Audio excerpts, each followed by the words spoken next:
This How to 1 Minute will show you how to add MCQ questions and answers on Blogger website. Follow this easy and step-by-step guide to do it.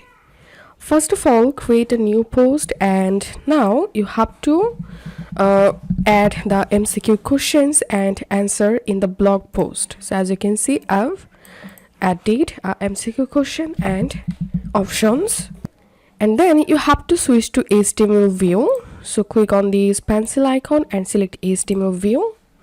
Now you have to copy this HTML code from here, and you will get this website link in this video description below. So copy this first code and here paste the code, and now add the answer between the paragraph tag and change the button level. So this is the answer. I'm going to copying and pasting it here.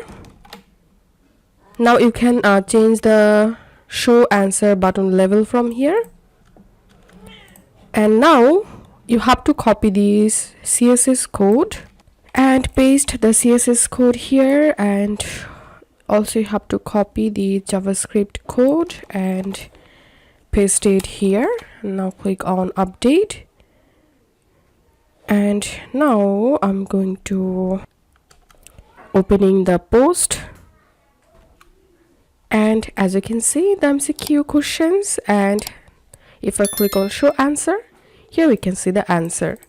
So this is how we can add MCQ question and answers in Blogger website. If you find this video helpful, don't forget to subscribe How to 1 Minute. See you in the next video.